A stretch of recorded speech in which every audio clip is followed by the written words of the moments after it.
It's time for Supply Chain Now. Broadcasting live from the supply chain capital of the country, Atlanta, Georgia. Heard around the world, Supply Chain Now spotlights the best in all things supply chain. The people, the technologies, the best practices, and the critical issues of the day. And now, here are your hosts. Hey, good afternoon. Scott Luton back with you here, Supply Chain Now, along with my dear esteemed co-host, Greg White. Greg, how you doing? I'm doing great. I'm pretty excited because the last time we had this esteemed guest on was pre-me, so I haven't gotten to experience this yet. So as Greg mentions, we've got a powerhouse in the world of global supply chain with us on the show here today. We're going to be touching on a variety of some of the key most important challenges facing not just supply chain leaders, but business leaders. So stay tuned as we look to increase your supply chain IQ. Hey, quick programming note before we get started. If you enjoyed today's conversation, be sure to check our podcasts out. We've got a variety of podcasts. We publish Monday through Friday, every day, a new show. And if you like this conversation, you might want to check that out wherever you get your podcast from. Don't forget to subscribe. All right. So Greg, with no further ado, let's welcome in our featured guest here today, Sandra MacQuillan, Executive Vice President and Chief Supply Chain Officer for Mondelez International. Sandra, good afternoon. Good afternoon, Scott. Greg, nice to be back with you, Scott. Nice to meet you, Greg. Good to meet you. Absolutely. So we were kind of triangulating the last time you were on the show, and I bet it's really close to 2 years on the dot. It is, yeah, it is. It feels like 20 because the world has changed so much since then, in good ways and some challenging ways. But we love our repeat guests, especially those with some unique leadership insights that you always bring. And Greg, really excited about this conversation here today. Yeah, I'm speechless. Greg, how often does that happen? Hard on this one, aren't I? Never. Well, right. Your reputation precedes you, and your accomplishments are significant. We've both been in supply chain for a while, and you've accomplished so much. It's just going to be great to hear from you, and I can't wait for our audience to hear. So before we get to the insights and perspective on business and some of these issues that we're all tackling, Sandra, let's get to know you a little better. Of course, I've got an inside track because of our connection a couple years ago. But tell folks, where are you from, and give us an anecdote or two about your upbringing. Sure. Yeah. So I'm from Stevenage, Hertfordshire, in England, in the United Kingdom. It's just slightly north of London, towards Watford and up that way. So that's where I'm from originally. We moved as a family around the UK a little bit with my dad's job. And then in 2001, my husband and Tom and I actually left the UK to go and work with my career. Actually, my husband's amazing in that space. He left the UK with me to go and travel for nearly 20 years now around the world, living in different locations, cultures, experiences, and ended up in Atlanta, Georgia about 5 or 6 years ago. And a couple of anecdotes, and this won't be news to you, Scott, actually, a couple of anecdotes on sort of growing up and sort of what brought me to a little bit to where I am is my dad was a mechanical engineer. And actually, when I was looking at careers and what I wanted to do, I like fixing things and being in it with him. And I was always in his shed helping him. Well, I wasn't really helping him, but he was very kind and told me I was making stuff and doing things. And I said, I want to be a mechanical engineer like you, Dad. And he said, don't do it. There is absolutely no money in engineering. It's done. I went, okay. And I went into mechanical engineering. Of course, like any good kid, you didn't listen to your parents. I listened to him and I just ignored him and went on, and it's sort of done all right for me now. So Sandra, once you made that decision and once you were in the curriculum and in the program, did his view change, and how did your conversations change? He's always been my hero, actually, and you don't realize it until you realize it, sort of thing. And when he told me how proud he was of me, because he'd been tracking what I'd been able to do, bringing me to a role, and with the background that I had, he just said, I'm just so proud of you, and I've not told you that. And that was one of the most special moments, because it's not about any of the other things. It's about just the people that you love and care about, caring and loving you and seeing what you're trying to bring. So yes, he changed a lot, and he could see what you could bring with the thinking into a different type of space, because I'm not technically in engineering anymore. I'm in a different kind of role. So, right. So yeah, no, he was very proud of it. my mum was always proud of whatever I did. So if I tied my shoelace, she was having a party. But for my dad to say that Thank God for mothers, right? It was really, yes, exactly. You know, it was really, really nice. So Greg is going to ask you here momentarily more about your professional journey, but one other thing about, getting into these technical roles, getting into these engineering roles, as you're speaking to our audience, whether they are late in high school or they're college or maybe their early career, any advice for folks that are considering, an engineering or more technically oriented start to their career? Anything you'd like to share? Yeah, I would say, first of all, do it because you love it. Don't do it because you feel you have to, because it's a challenging career to go into, and it's a challenging education to go into as well.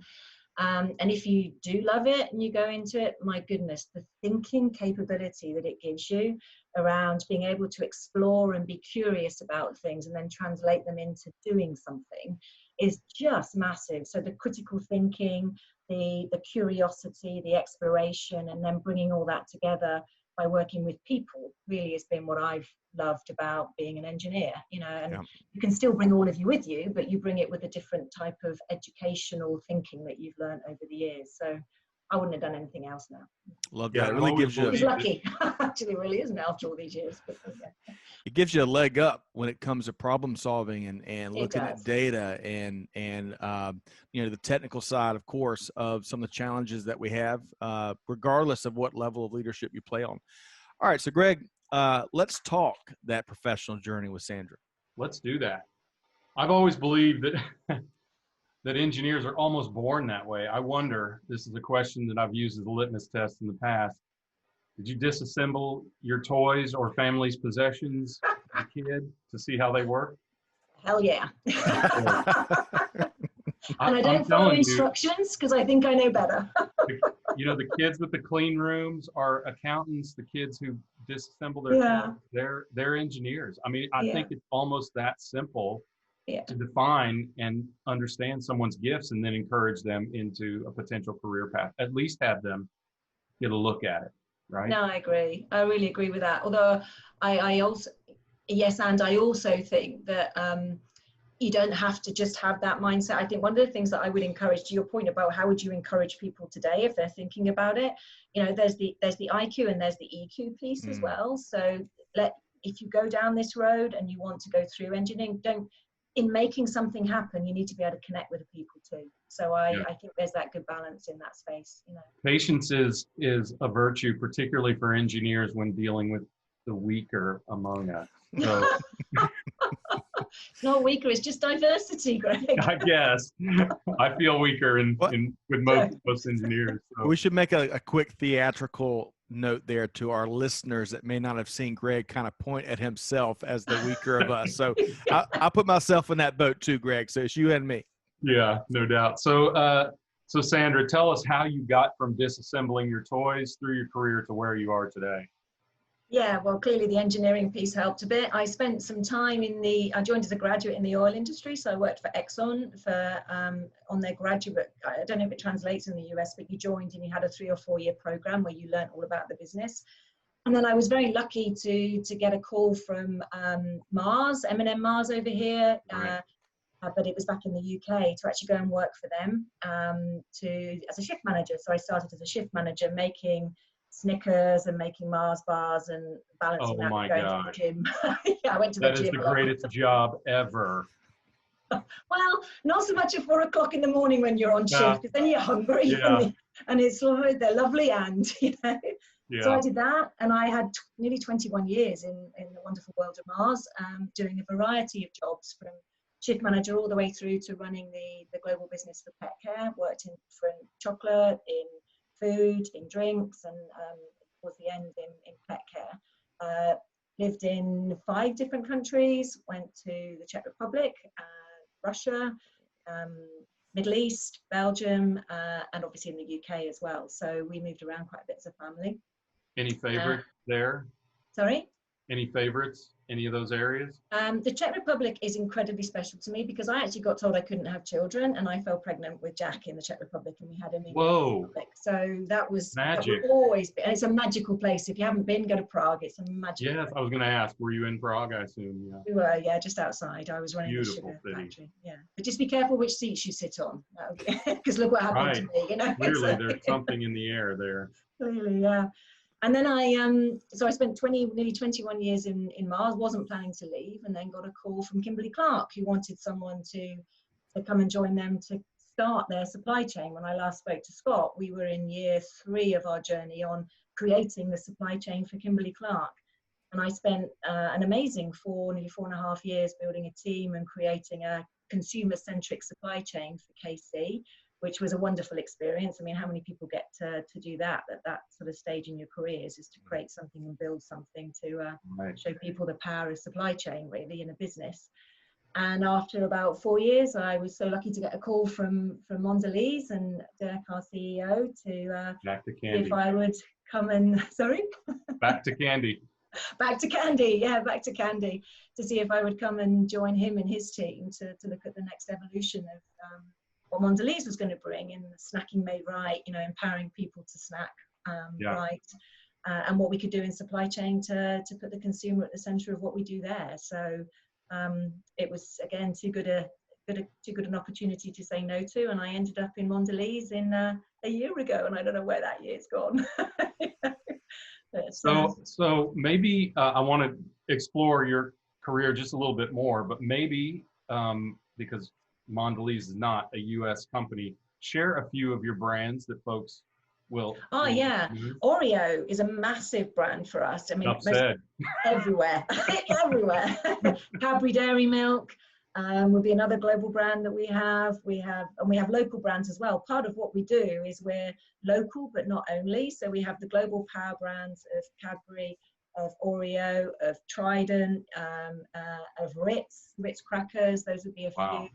Belvita. I mean, we're sort of, we don't have a Mondelez brand out there, but we have some amazing, beautiful brands that consumers really deeply connect with, particularly as we've gone through this process of this awful virus, COVID-19. We've seen a lot of shift in consumer behaviors back to brands and foods that they really feel comforted and nurtured by. And our brands, particularly in the biscuit sector, have done incredibly well in that space because it's, you know, it's the emotional connection as well. But that's who we are across from my family. I'd like to thank you for keeping us all alive with Oreos. The first 6 weeks of this. Absolute pleasure. Please keep eating them. Count on it.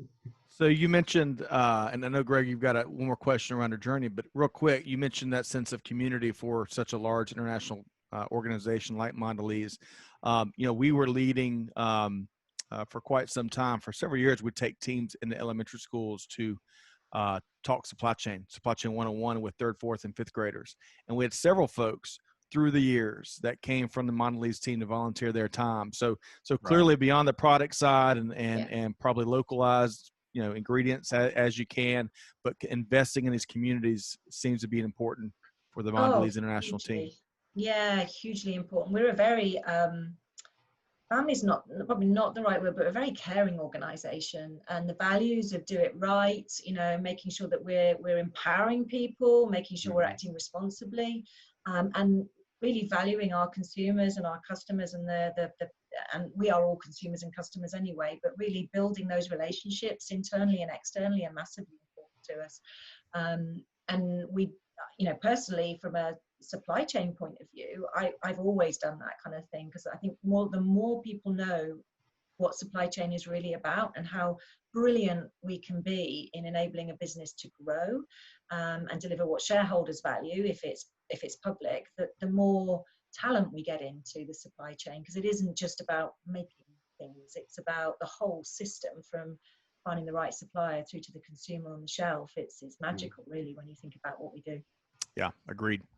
Well, so I imagine, I'm going to mention one of your personal passions, and I imagine this comes from the question I'm about to ask. So you are well known as an advocate for sustainability, and I know that's one of your personal core principles, and you bring that to the companies that you go to. But tell us a little bit about some of the Eureka moments that you've had that either shaped your worldview or gave you these points of view that kind of made you who you are. Yeah, if some relate directly to the sustainability piece, and some are just about, but why am I doing what I'm doing? I think really. And one of my Eureka moments was really around recognizing that what's the point without the consumer? If you're not focused on the consumer, and actually some businesses or some parts of businesses aren't, you can operate in a silo. If we're not really focusing on the consumer as a supply chain organization, then one, it's not going to be a very strong business, because in the end we're ignoring that. And two, how do we know what to do? And if you take where the trends are and what we're hearing from consumers now, sustainability plays a huge part in that, of wanting to do it right in terms of the values that we have in Mondelez, but also to do the right thing, which I think is really important. And as a supply chain for Mondelez, one of the things my leadership team and I have done is we've created the Why Are We Here? And that is building on the values that we have as Mondelez, is saying, doing it right from shelf to field. And if you listen to that, you go, well, hang on a minute, isn't that the wrong way around? Shouldn't we be from field to shelf in what we deliberately did doing it right from shelf to field, because that puts the consumer at the center of what we do. We start at the shelf, be that the pantry shelf, or be that the virtual shelf, or in the shops, or the customers, and we work back from there, so that we, over time, and we're not there yet, but over time, we're fully focusing on the right elements that would drive the excellence and the brilliance that a supply chain can bring, right the way back to the suppliers.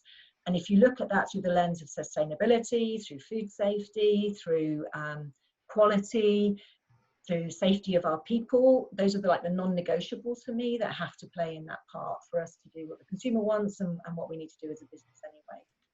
So that's one of the, that's an incredibly important perspective, and it's something that, I had a previous company, and what we did was forecast demand. And what I realized over time in supply chain was we talked about forecasting items.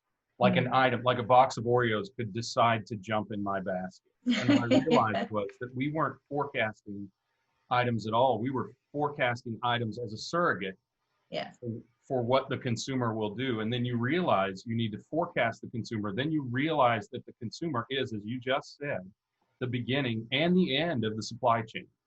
And I think companies would do themselves a huge favor by seeing the consumer as part of their supply chain, not just part of their customer base, but part of their actual supply chain.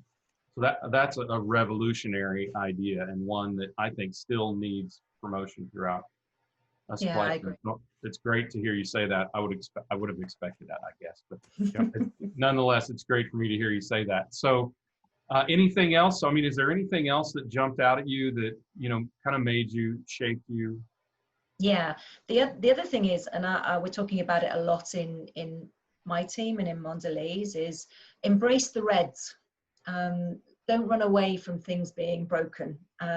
Nothing's perfect. Mm-hmm. The greens are really worth celebrating, but if you embrace a red and squeeze it so it turns into a green, that can only be good for, not that I think red turns into green, but it sort of works if you think it through. Let's pull it apart. Maybe. Yeah, maybe. You can have a real breakthrough into what do you need to do differently to improve performance. And I think a lot of what happens in business is that everybody wants to show how green everything is, and you can measure things that actually show that you're green, and it's great, but they might be the wrong things in terms of, does the consumer care about them? Am I getting the product to the right place? Am I doing it in the right way? So you can fool yourself if you're not careful, and that can last you for a little while, but if you're not fixing what's broken and not using it as an opportunity rather than as a stick to beat people with, which I don't agree with, you don't learn and you don't evolve. So I think to stay in business today and to let people feel that they're really delivering something, you need to look at what's not working and fix it, and that's okay. Yeah. Wow. I'd like to take the next 3 hours and just dive into that, because there's so much truth there. Supply chain leadership, life lessons. Yeah, really. Absolutely. All that right there. So I just tell you, I haven't got that many greens yet, so I'm still working on the reds, So this is a great moment to segue into this next part of the interview where we're going to be talking about some of the challenges facing the industry. We interviewed Kara Brown with Lead Coverage earlier this week, and she made the remark that I really I think resonates with us, that this moment was built for global supply chain. Mm-hmm. And there's a lot of belief, at least on our end, that global supply chain is going to get us through these challenging times into the aftermath and into this, I hate to say the new normal, but it is going to be a vastly different normal for months to come, years to come. So with that said, there's no shortage of challenges facing global supply chain leadership, business leadership, each of us. The first that comes to mind certainly is the current state of race in industry and opportunities for all. And unfortunately, some of the things that still exist today that have been for decades, and we just haven't quite rooted it out yet. So rather, I want to ask you, Sandra, in your journey that you're on and that the Mondelez International is going through, kind of what are some early thoughts and what are y'all doing right now to ensure there are opportunities for all? Yeah, so let me start with what we're doing as a business, and then I'll talk about what it means to me personally. So Mondelez, what we're doing is we're spending time really listening to our employees to understand what we need to do more of or less of or fix internally, to ensure that people feel that they have this safe place to come to be who they are, wherever they come from, be it in terms of their race, their gender, their social needs. How do we really learn that, but particularly with the focus on race at the moment? Because there have been some horrific examples, as we all know, of the injustice, racial injustice that's in the world. And if you look, you'll see social injustice in the world. So we've slowed everything down to own it, to feel accountable for it as a leadership team. And my boss, Derek, is leading that, to feel accountable for that in terms of taking the time to really understand what's going on in our corporation. And then how do we, as a multinational corporation, do our bit to do the right thing externally and but first and foremost internally. That's also, we're playing that through in my team. We started having, it's really tiny steps, but we've started moving into having those really uncomfortable conversations. And I'm very lucky to have a more diverse team than maybe others might have. I don't know. We have a different, able to talk to people who are African American or come from different parts of the world, who are able to, Asian, who are South Africa. We're able to talk.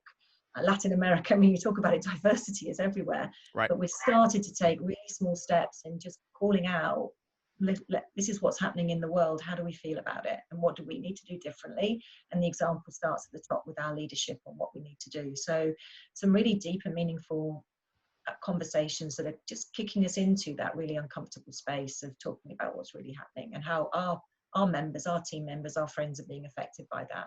If I can interject just for a minute before you kind of switch over to the personal side, embracing the reds doesn't do it justice.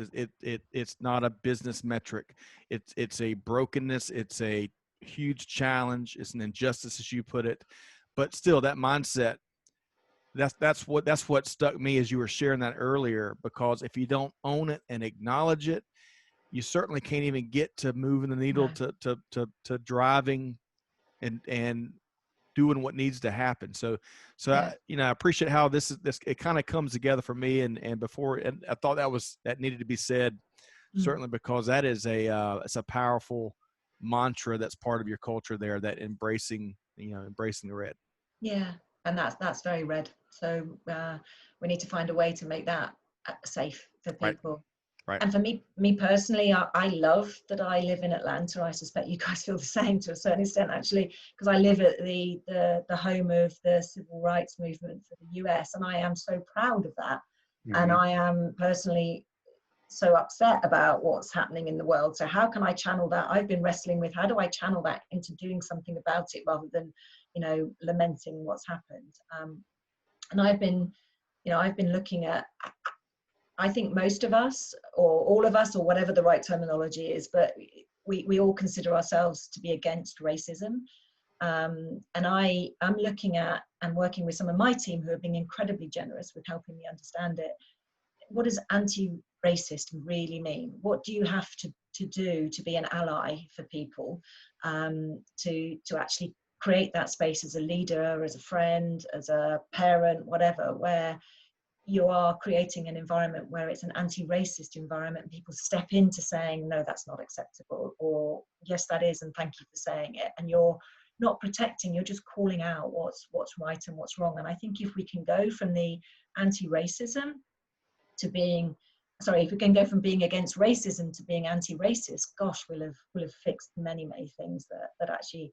And again, the same for social injustice. I'm very lucky. I'm the leadership team sponsor for our Rainbow Council, which with this month of Pride being on as well, the timing is just perfect to also make sure that we're building and learning about injustice in other forms of, Right. Supreme Court judgment that happened only a couple of days ago. Gosh, great, but this is 2020. Right. What is happening that we still have to rule in that way, that people might lose their jobs because they decide that they want to live their lives in a particular way. So I think it's, for me personally, it's like sustainability. It's a non-negotiable, and we have to move into that space to do something different about it, because enough's enough. That's well put. Yeah, thank you very much. Well put, Greg. I want to give you a chance just to kind of share, just like I did a moment ago, before we kind of talk about one of the movements. I think to really change, you have to acknowledge, as you have both said, and I think you have to pick a couple of other uncomfortable words that may or may not even be conscious to you. Words like bigotry, and prejudice. Yeah. To me, prejudice is the root of all any ism, racism or whatever, right? And you have to acknowledge that it is probably subconscious, but probably within you, and you have to work hard to fix it, right?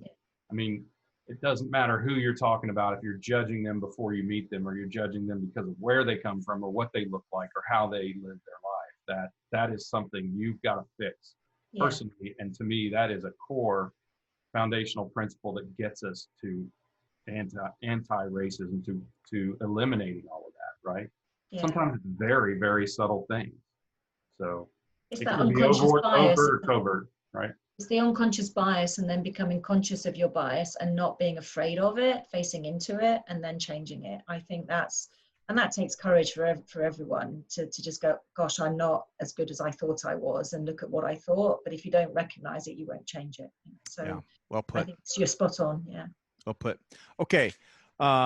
Let's move a little bit here, and I appreciate you sharing what you and your company and leadership team, as well as your personal perspective on the tough topic that will be race. But we're going to get through it, and part of the way we're going to get through it, leaders we talk about and we'll talk to and come on the show, is this notion that regardless, what storm you're weathering, we're all in the same boat together at least, and being able to attack it in a cohesive community approach. That's been one of the ways that a lot of leaders are looking to create that alliance so that they can drive real change. So this notion of stronger together, which I think is a big part of also the culture at Mondelez International and your leadership purview.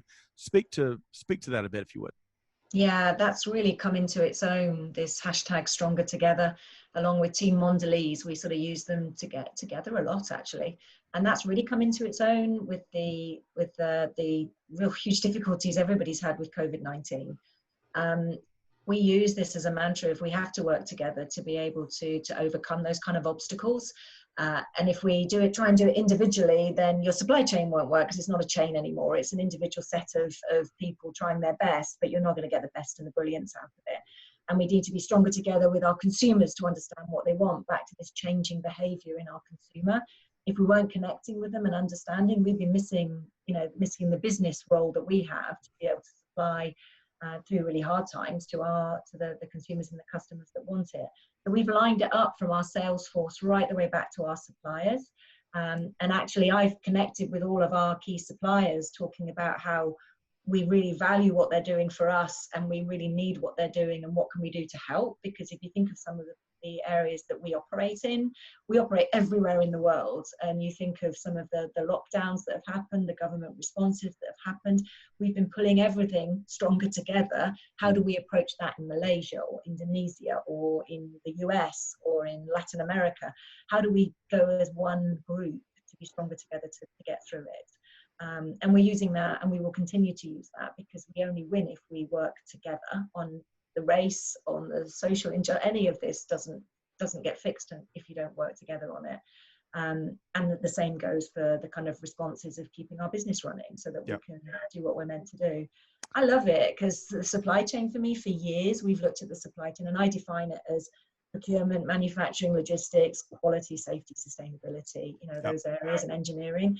For years we've thought about them as individual functions, and some of the magic I love to talk about is that what you get, where it really happens, is at the interdependencies of these functions joining and working together. And the metrics should all line up that way as well. So we should all be serving each other. And actually doing it right from shelf to field by default in the explanation that we give starts with the consumer and ends with the supplier. And there's no gap in between. It has to be working very strongly together to make that work. So it plays very much into Mondelez, again, for who we stand for, but also for a supply chain anywhere really in the world, but particularly in Mondelez. Yep. All right. So we're going to ask, Greg is going to ask more about supplier relations in just a moment, but based on what you just shared there towards the end of your last response, that's a great point, because supply chain professionals, they've got a leg up in this effort that it takes a whole community, it takes a whole global supply chain to not only to in that moment make consumer happy, but in the bigger, broader picture to drive real change. And so I love that element. It seems like we've got that leg up as supply chain leaders and professionals.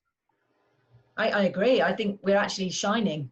If I think of when this all hit, if you take COVID-19 as when it all hit, every day I was in a conversation around, well, what can the supply chain do? And one side you're like, whoa, okay, I'm overwhelmed, and my team, there's 40,000 of us, but we're all working really hard, And on the other side you go, great, this is the opportunity to shift into an advantage of what we can bring, and shift the conversations into a different space of, we're not a cost bucket, we're not an overhead, we're not that, we're actually here, and this is what we can do. And suddenly it sort of evolves into, we are at the center, and we should be equal partners, but at this moment in time we need to get to where we need to get to and do what the right thing is. So I have absolutely been using it, and I think any supply chain head would do the same. How can we take this as an advantage, just to show the pure brilliance and magic that we bring, as a function, if it works together? There's some interesting perspectives there. So, I think of supply chain as the whole, and all of those individual disciplines as segments of supply chain. But I have actually heard people refer to, I'm not in supply chain, I'm in procurement. Yeah, I've had that one. and the way that you were describing that made me think back to a story about NASA, right? A senator is going through one of the hangars at NASA, and he comes up to the guy sweeping the floor, and he says, hey, what is your job here? And the guy says, my job is to put a man on the moon. Exactly, yeah. And the truth is, you can't put Oreos, which in my opinion is an even larger endeavor. You can't put Oreos in people's hands if the conveyors don't work, right? Or whatever. You don't have factory doors, all of those things that make things happen. Procurement is part of supply chain, and it is the key foundational part of supply chain. And to your other point, supply chain's we're well past the discussion of it being a necessary evil. I think we're even past the discussion of it being a differentiator, competitive differentiator. And we didn't have that conversation that long ago with Mike Griswold from Gartner, but he has said that for some years. I think it is the identity of your company, because no product, no profit, right? No, you don't do it the right way, as you alluded to before, it damages your brand. It is in the forefront of your brand, and it's become in the forefront of your brand when Kroger, largest grocery chain in the country, has an entire commercial about their supply chain. Yeah. Unbelievable. I don't know if you've seen that, but they said supply chain so many times, Sandra. my wife was like, wow.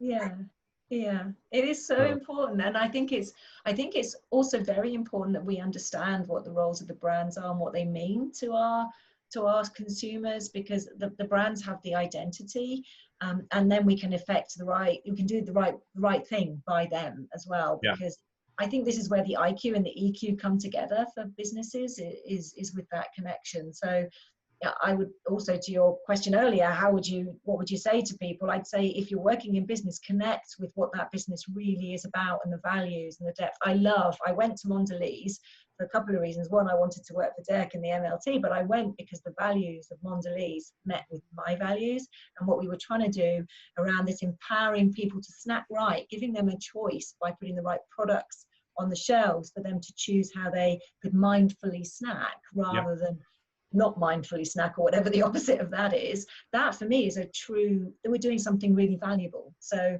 also, being able to connect with the brands and with the mission and the vision of the company means that it's much easier then to do what you want to do, because you can emotionally and intellectually connect it.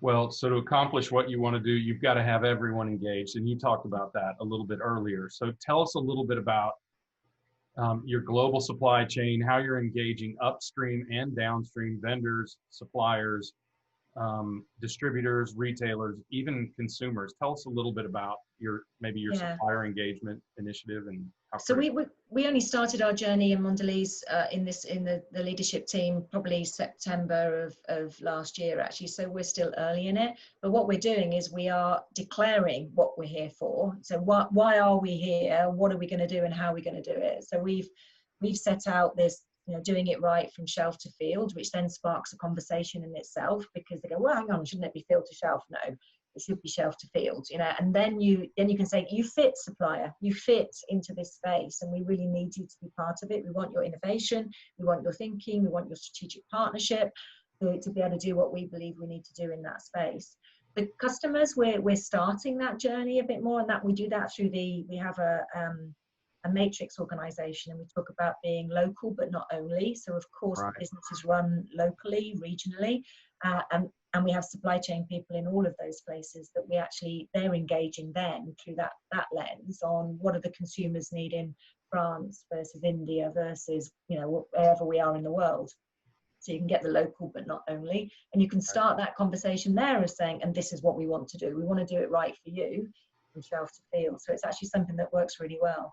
Internally, we talk about being business partners in order to make that happen, so that we can deliver a consumer-centric supply chain that does the role it should do to enable growth and also enable the bottom line for our shareholders and for ourselves, because that's really important, to get that connection with the supply chain, with the P&L, and with the whole reason for being for a business, and never underestimate the shareholder. That's the reason we're here, and actually we need to be doing the right thing there. And then even more internally, we've shifted that into clear work streams of what we're going to do, what we're committed to do, against KPIs that are interdependent across the supply chain from the shelf back. So procurement has a service metric, manufacturing has a service metric, logistics has a service metric. That's how we've connected everybody with the shelf back to the field. And clearly the service metric for procurement is in partnership with the supplier. And then they all add up to, well, are we red or green? Are we embracing the red, or are we celebrating the green? And actually, how do we get the green even greener, sort of stuff. So that's what we're doing. We're messaging, we're being really clear about what it looks like, and then building clarity and programs and conversations on getting that done. That's and awesome. Clearly having fantastic people. I mean, I should start with that, but actually you need people lined up to be able to make it happen. We've been building a really strong team. And having supply chain on the leadership team for Mondelez makes a big difference, because you have a voice at the table as a leader for Mondelez, but also functionally, and we have the same that runs throughout the organization, which is great. It's interesting to hear you say that, because I think people think when you say suppliers, like that's some vast blob out there. Those are people, right? You're trying to get people to share your values with you and to help you capitalize on those. So I've got some hugely heroic stories of what our suppliers did to keep us running in Indonesia, in the Philippines, and everywhere around the world. Actually, I shouldn't just single them out, really, around the lengths that they went to be able to help us And we went to help them too. So that's really what you call the partnership. Wow. Love that. All right, so let's shift gears a bit. We're going to use this last segment to talk about sustainability and all the gains that the Mondelez International team has made. You mentioned a couple things we're going to talk about in this segment, mindful snacking and sustainable snacking. So why don't we start right there? So what does that mean? What are those two terms? Let's start with sustainable snacking. What does that mean? My understanding is there's a big focus on ingredients and packaging, but in your words, what does that mean for our listeners? It actually means exactly that. It's a focus on making sure that we are, through the lens of sustainability, doing the right thing through our products and our packaging. So how do we build the right alliances and relationships to make sure that we are meeting our commitments? We've signed on to the science-based targets. We're very clear about making that external commitment. We have internally the commitments and the focus programs on reducing water, on totally, reducing our total waste, very much in line with a lot of other companies that are doing that through the sustainable lens. But we connected that with, in that case, then that also impacts our brands. So, and that's then sustainable snacking through we're empowering you to snack right in every single element that you could possibly think of. And that's what we should be doing as a responsible company. And so shifting from sustainable snacking, to mindful snacking. Yes. Speak to that a little bit. Yes. So I don't know if you've ever sat there and thought, well, like you just sit on the couch and you Eat a bag of chips. Yes. And you're not really enjoying it necessarily. It's a function sometimes, rather than I've done that too. Give you a bag of chips, or crisps as we call them in the UK, and they're gone before you know it. What we also want to do is help people to mindfully snack, to enjoy that moment, because we know with the research that we've done that there are demand spaces that we all have of where a snack sits. So how can we then create the moment of joy that you get by snacking consciously, mindfully? And that mindfulness is also about, I'm mindful because I know that this is from a good place, it's done the right thing, the company's doing the right thing, and at the same time it's good for me. And it's okay for me to do that because I'm filling a demand that I have, and it is cool, I can do this, so that's really mindful snacking, is you're conscious of it and you're conscious of why it feels good and you enjoy it, because why shouldn't we? That's right. Maybe you're uncovering, we all know what the triple bottom line is. Maybe there's a quadruple bottom line, to the health benefits here. We'll see. Yeah. Well, there are certainly health benefits to being mindful about snacking. There are, yeah. Right. I'll confess, I eat way too much sugar, and Oreos are one of my biggest sins. But I am very mindful about it. I very carefully pour a small glass of milk, because Oreos should always be dunked. I don't care what anybody says. No, you need to dunk. Yeah. Absolutely. You need to Absolutely. dunk. Thank you for saying that. That's the end of the supply chain, is once they're dunked. I know and then I try to pick a reasonable number of them. Yes. Right. And you're mindful of the number. That's good. Yeah. Right. And then you move on. Right. You don't sit there and eat a whole bag. No. And that's the point. You own your own. You own yourself, and you own and we can give you some products that you're just going to have this moment that's mindful and completely what you should have. And, which I think is wonderful, actually. And if I look at the products that we make, that's exactly what it does. If you need it, then it's okay. So as we referenced the sustainability gains and the goals you had for 2020, I think you've surpassed most, if not all of them. You've already identified some aggressive goals for 2025. Speak a little bit to the 2020 wins and successes, and then speak a little bit about what the plan is over the next 5 years. Yeah, so we've blown it out of the water, no pun intended, our performance, or maybe there was a bit of a pun intended, in terms of reducing the amount of water that we use in manufacturing and any business, particularly with some of the water scarcity around the world. Being conscious and cognizant and accountable for that is really important in any organization. So we've done a really good job of facing into it. facing into this space and actually focusing on the priority locations where water is a scarcity, and doing the right thing there in terms of reducing water. And we've exceeded our target on that one, and therefore looking at, okay, so now what do we do in terms of bringing forward what we thought would take longer? Because, you know, once you're determined to do it, I think this Mondelez people are fantastic at making it happen. The same on reducing total waste, looking at engineering solutions, looking at working with our suppliers. How do we, you know, recycle, reuse, reduce those kind of areas? But we have actually, again, significantly reduced and beaten our target on reducing total waste in use, which is also an efficiency piece, and actually makes lives easier for everybody else, because you don't want to be making something that's just a waste, that's soul destroying. So in terms of engagement, that also has a benefit in doing things there. So we've done that. And of course, the really key, not really key, no more than anything else, but the CO2 from manufacturing. And I share this with my team, and this is not a commitment, but you know, when we're having a conversation, I talk to them about, well, how do we, instead of being net neutral, how do we and maybe it's not our lifetime or career time, but hopefully it is, how do we become net positive in terms of what we do? How can we build technologies, use alternative energy sources, and even think about how we develop our supply chain to bring, you know, to be net positive rather than even just net neutral, because we have a huge footprint, a very successful footprint, and that's helped us massively over the years. So how do we evolve it to actually being, ideally, if we could, and aspirationally net positive? Wow. So that's a freaked big them out a bit, actually. Say again? That freaked them out a bit, but, Yeah, I but bet we're it all did. right. You know, we're all still there. But that's the kind of space that we want to operate in. Don't see it as something that pulls you back. How can it springboard you forward as an opportunity? So when you accomplish goals like this, like y'all did with the 2020, how do y'all celebrate as an organization, as a team? I mean, those are some big things. These are big wins that Yeah. you know, gotta recognize. Yeah, they are.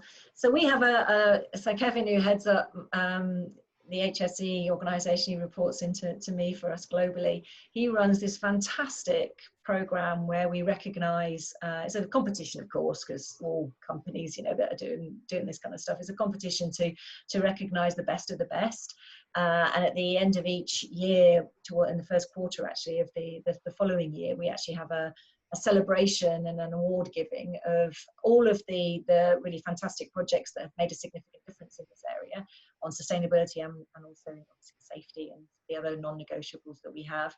And we celebrate together and present awards to those that have won in that group. So it's actually really quite cool in that space. So. Well, you're going to have to plan some even bigger celebrations, right? 5 years from now, right? Yes. As you, yes. as you can. We're going to have to do some massive ones on that one, I think, no actually. kidding. Yeah. Oh, sorry, I've lost you. Sorry. Oh, we still see you. Oh, Yep. That's good. I must have lost you. There's been something happening there. All right. So Somebody's playing Fortnite in your house. My son's out. Unless it's my husband, of course. Oh, yeah. that's good. Or the dog. So I'm really impressed by the sustainability efforts at Mondelez. Even more impressed that it's a personal, I don't want to say initiative, but it's a personal passion of yours and a core value, really. So I think it would be really, really valuable if you could share with other leaders out there.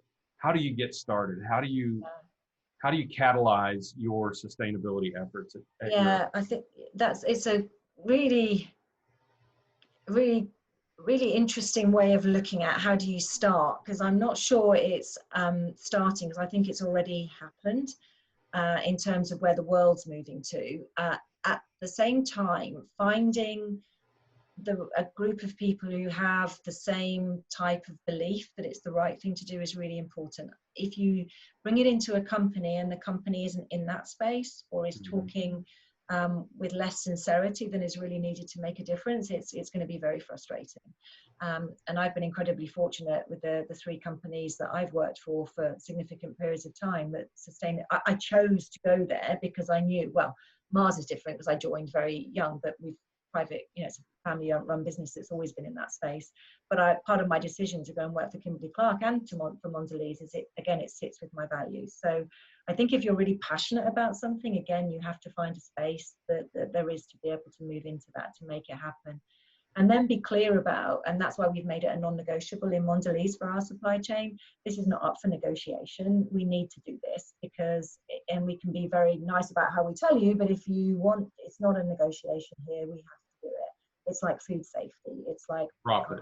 People safety. It's like, yes, and actually it drives. That's the other piece I was going to say. If you can find places where it plays positively into the P&L, which you can when you reduce waste, when you minimize the amount of water that you use, when you minimize CO2, all of that is energy related, which drives your cost down. And then you can see the influence of that on your bottom line.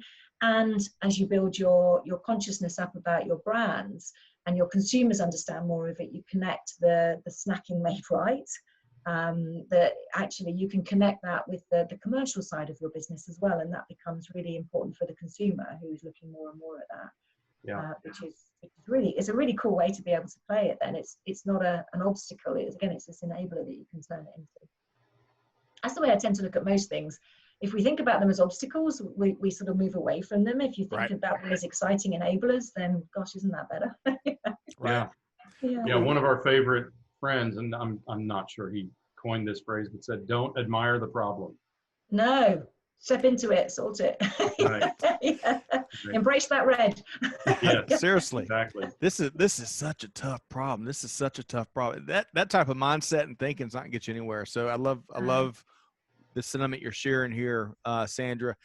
So, I wish we had a lot more time. It's always a pleasure reconnecting with you. You're a breath of fresh air in many ways, or as Greg put it yesterday, I think, what'd you say, an explosion of fresh air? Is that on one of our fresh air? Yeah. Isn't that rude? No. You'd have to have been there. Yeah, we mean it. It was a constant windstorm of fresh air. Yes. Okay. And it is meant as a huge compliment because a breath, it's just not one breath. It's to drive change across the enterprise with these big challenges that folks in your position do and folks with your worldview. It does take that explosion. So always a pleasure. All right. So how can folks, connect with you, learn more about Mondelez International? What would you say there? Yeah. So, I think there's learning more about who we are and what we're trying to do. One of the things that's just about to come out, if it hasn't come out already, is the Snacking Made Right report, which comes from us. And if you want to see what we're trying to do as a business and understand what we're about, that will help to give that context. If it's connecting with who we are and what we're trying to achieve, I think that could be really quite powerful for people to see. In terms of connecting with us, I'm on LinkedIn. If you want to connect in, I can communicate via all forms of media. I love it. I think that diversity, that, thinking, the connectivity is really powerful. You can also connect with us through our website, there's lots of portals that you can go through in that space as well. So I would just look for us and try. But, LinkedIn, any of these, we're a pretty open company. And the more, I think the point you make about tell us about your brands, then you can connect through our brands. Actually, Oreo is doing some great work to recognize pride, and there's a lot coming out in the next couple of weeks or so on that one. So again, connecting with who we are that way is something that might be of interest. But don't worry about just trying and just sort of reach out. That's certainly how I would suggest people do it, even with the formal communication processes. But you can find out more about us with these reports and the brands and what we're really trying to do. And this Snacking Made Right, empowering people to snack right and do it right. These are really important parts of our DNA now in Mondelez. Outstanding. Yeah. Well, always a pleasure. Sandra MacQuillan, Executive Vice President and Chief Supply Chain Officer at Mondelez International. Sandra, thanks so much for joining us. It was even surpassed our expectations. So thank you so much. They were very low then. I have to ask one final question. Okay. This is a toughie, Sandra. All right, go then. What is your favorite mindful snack? My favorite mindful snack actually is something called Dirt Kitchen. Okay. And it's on Amazon. It's a Mondelez product. It's on Amazon, and it's highly sustainable because it's made. I'm vegetarian. It's vegetable. I won't get the right. Bridget will kill me because Bridget Wolf runs this for us in Snack Futures. I won't describe it eloquently enough, which is why I'm not in marketing. But it's using a byproduct of a vegetable process with vegetables that are just fantastically well freeze-dried or dried, and then you can have them as a snack like you would do peanuts or something Love like it. that. Yeah. Dirt Kitchen. Dirt Kitchen. Look it up. Look it We up. are. I'm going to get one. Yes, do. Well, you can buy, if you buy them in 12, I'll be really happy. Just buy the one spot. We run a warehouse here at Supply Chain Now, so we're going to get 12. Give me a call. We can see what we can do for you. Awesome. Dirt Kitchen. I love it. Great question to wrap up on, Greg. I appreciate that. Sandra, always a pleasure. Thanks so much. 2 quick pointers to our audience. This is such an important time to constantly learn, seek out opinion, get better, absorb the worldview from other folks, especially other folks that you don't always rub elbows with digitally or in person. On that note, we have a July 15th open conversation. It's all about the race and industry. We've got an outstanding panel, and we'll have an outstanding global audience. It's meant to be interactive. It's meant to be, frankly, uncomfortable. It's meant to facilitate the exchange of ideas and breaking down assumptions and learning from others. July 15th, you can sign up for this discussion at supplychainradio.com. And it'll really be, in many ways, a continuation of the earlier segment of this interview here, where you got to get out there and seek to understand. It's so important right now. Greg, quick follow-up on that before we wrap up. Yeah, well, I just can't wait to hear from Tandria Bellamy particularly. I know her the best of our 3 panelists, so I know that whatever she says will be thoughtful and informative. She will not pull any punches, and yet it will be productive discussion. So I'm excited, frankly. We are too. To hear it. It's time. Absolutely. Okay, so on behalf of the entire team here, big thanks again to Sandra MacQuillan and the whole team over at Mondelez International. Such an outstanding story and chapter upon chapter that they're building there. To our audience, check us out again at supplychainradio.com. Check out our podcast. But most importantly, as you heard Sandra even say, hey, do good, give forward, and do the right thing. And we'll see you next time here on Supply Chain Now. Thanks, everybody.